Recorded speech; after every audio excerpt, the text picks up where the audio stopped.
Not every wound comes from the outside world. Some of the deepest ones come from inside the house you grew up in, from the table you sat at every night, from the people whose last name you carry, from the family that was supposed to be your safe place and never quite was.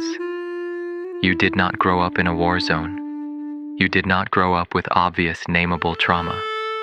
You just grew up feeling like who you were was never quite right, never quite enough, never quite what they wanted.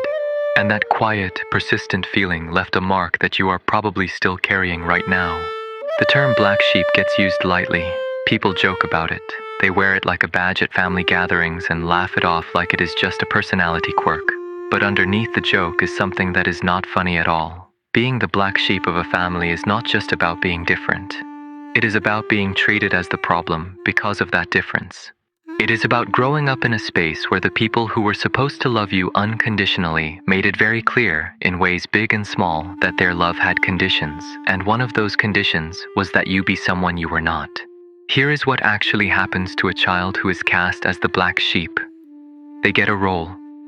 Not a role they chose, not a role that fits, but a role that the family needs someone to fill.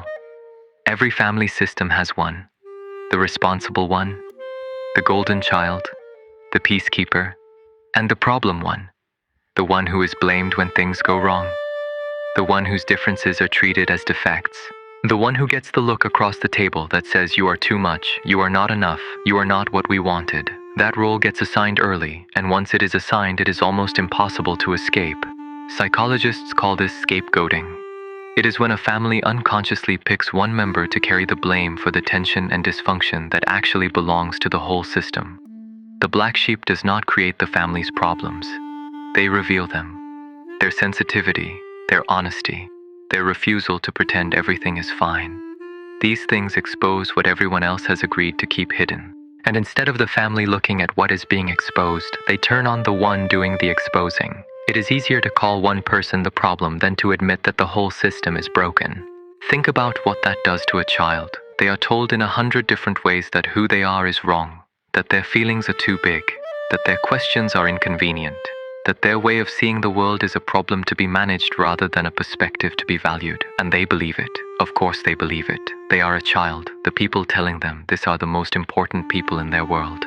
When the people who are supposed to know you best tell you that something is wrong with you, you do not argue, you internalize it, and it becomes the lens through which you see everything. That lens follows them everywhere. Into the classroom where they feel like they do not quite fit. Into friendships where they are always waiting for the moment the other person figures out what their family already knows. Into relationships where they over-explain themselves, over-apologize, work twice as hard to be accepted because acceptance was never something they were allowed to take for granted. The black sheep does not just carry the wound of being different. They carry the wound of being made to feel that different means broken. And broken people spend a lot of energy trying to prove they are not. Here is something that almost never gets said about the black sheep. They are often the most perceptive person in the family, the most honest, the most emotionally aware, the one who sees the dysfunction clearly and cannot pretend otherwise, the one who asks the questions that make everyone uncomfortable because the answers would require the family to look at itself honestly. Their so-called problem is not that they are broken. Their problem is that they cannot perform the denial that everyone else in the family has gotten very good at performing, and in a system built on denial, the person who refuses to deny becomes the enemy. Think about the family gatherings. The ones where everyone plays their role perfectly, where the surface is warm and the conversation is safe and nobody says the thing that everybody is thinking. The black sheep is the one who cannot do it, not because they are trying to cause trouble, because something in them will not let them pretend. They say the thing, they ask the question, they refuse to smile through something that deserves to be named, and the room goes cold. And later they are the one who gets pulled aside and told they always have to make everything difficult, as if seeing clearly is the problem. The damage this does over time is specific and deep. Black sheep grow up with a particular kind of shame, not the shame of doing something wrong, the shame of being something wrong. There is a difference. Doing shame says I made a mistake. Being shame says I am a mistake. Doing shame is painful but recoverable. being shame gets into the bones. It sits underneath everything. It whispers that no matter what you achieve, no matter how far you go, no matter how much you change, there is something fundamentally wrong with you that the right people will always eventually see. That shame shows up in very specific ways in adult life. It shows up in the way they shrink in rooms where they feel judged, in the way they overperform to compensate for feeling fundamentally lacking, in the way they attract relationships that mirror the family dynamic, where they are again, the one working hardest to be accepted, again the one whose value feels conditional, again the one holding their breath waiting for the moment they get it wrong and the warmth disappears. They do not choose these dynamics consciously. They choose them because they feel familiar, and familiar, even when it hurts, feels like home. There is also something that happens with identity. When you spend your whole childhood being defined by what you are not obedient enough, not agreeable enough, not the right kind of person for this family, you never really get the chance to figure out what you actually are. The black sheep often reaches adulthood with a very clear picture of what they are not, and a very blurry picture of who they actually are underneath all the rejection and the adapting and the quiet survival. They know what was wrong with them according to everyone else. They have almost no idea what is right with them according to themselves. And so they search, sometimes loudly, sometimes through rebellion, pushing as far from the family mold as possible just to prove they exist outside of it. Sometimes through overachievement, building a life so undeniably successful that the family narrative has to change. Sometimes through disappearing, physically, emotionally, cutting contact and starting over somewhere new, where nobody has a preloaded story about who they are. All of these are attempts to answer the same question. The question the family never let them answer honestly. Who am I when nobody is telling me I am wrong? The relationship black sheep have with their family is almost always complicated in ways that are hard to explain to people who did not live it.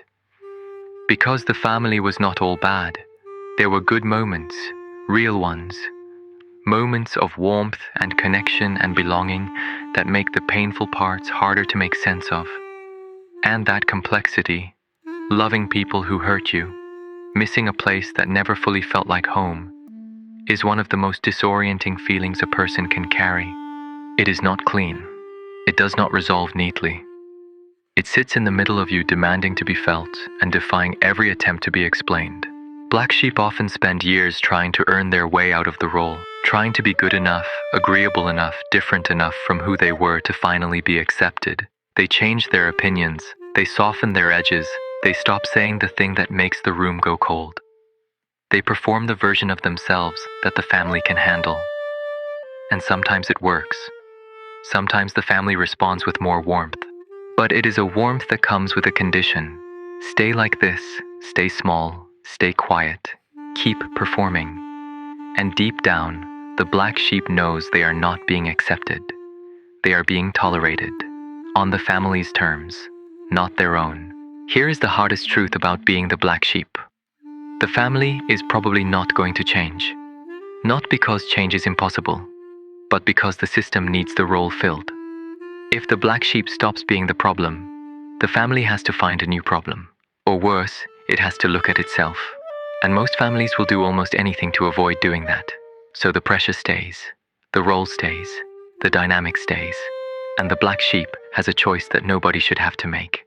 Keep performing smallness to maintain a version of belonging, or stop performing and accept what that costs. That cost is real. Black sheep who stop playing the role often lose the family entirely. Or they lose the version of the family they always hoped existed underneath the dysfunction. The warm version, the accepting version, the one that was supposed to be there all along. Grieving that version, the family you needed and never had, is one of the most painful and least acknowledged forms of grief there is. Because the people you are grieving are still alive. The loss is not their death. The loss is the gap between who they are and who you needed them to be. Something that gets missed in conversations about black sheep. The role does not just affect the one who fills it. It affects everyone in the family. The siblings who watched one person get treated as the problem learned something too. They learned to stay in line, to not rock the boat, to be the version of themselves that kept them safe from the same treatment. They may have more approval than the black sheep, but they paid for it. They paid with pieces of themselves they gave up to stay on the right side of the family's conditional love. The black sheep was just the one who refused to pay. There is a particular strength that comes from being the black sheep.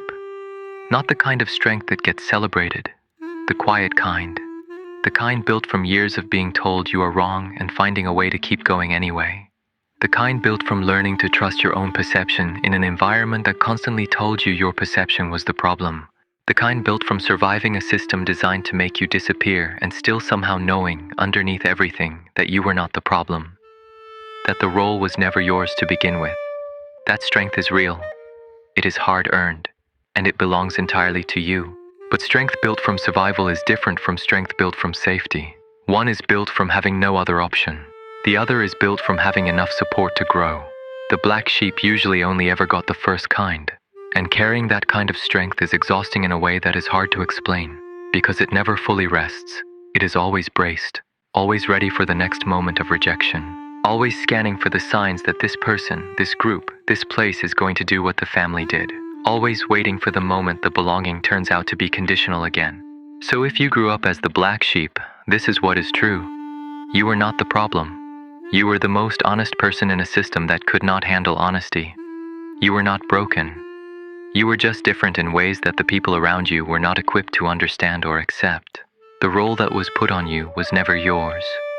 It belonged to the dysfunction of the system, not to you, not to who you actually are. You can see that now.